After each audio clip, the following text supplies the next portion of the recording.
शीर्षक अकबर और बीरबल की मजेदार कहानी। अकबर बीरबल, मुझे यह जानना है कि मेरे दरबार में सबसे बुद्धिमान कौन है।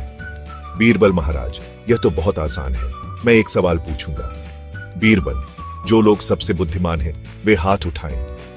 बीरबल महाराज, देखिए यह आदमी हाथ नहीं उठा रहा है। अकबर, क्यों नहीं, क्या वह बुद्धिमान नहीं है?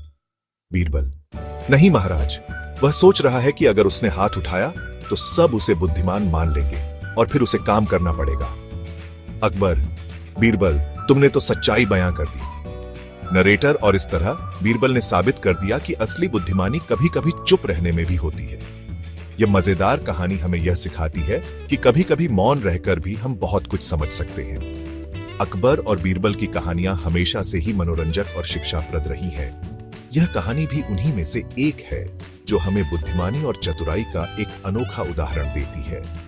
बीरबल की बुद्धिमानी और चतुराई के किस्से अकबर के दरबार में बहुत मशहूर थे।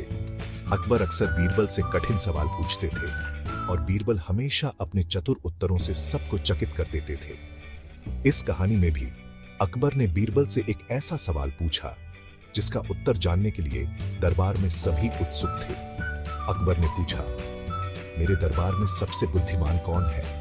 बीरबल ने मुस्कुराते हुए कहा, महाराज, यह तो बहुत आसान है, मैं एक सवाल पूछूंगा। जो लोग सबसे बुद्धिमान हैं वे हाथ उठाएं। दरबार में सभी ने अपने हाथ उठा दिए सिवाय एक व्यक्ति के।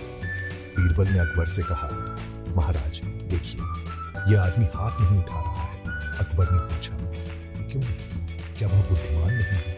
बीरबल ने उत्तर दिया, नहीं महाराज, वह सोच रहा है कि अगर उसने हाथ उठाया तो सब उसे बुद्धिमान मान लेंगे और फिर उसे काम करना पड़ेगा। अकबर ने हंसते हुए कहा, बीरबल, तुमने तो सच्चाई बयां कर दी। इस तरह बीरबल ने साबित कर दिया कि असली बुद्धिमानी कभी कभी चुप रहने में होती है।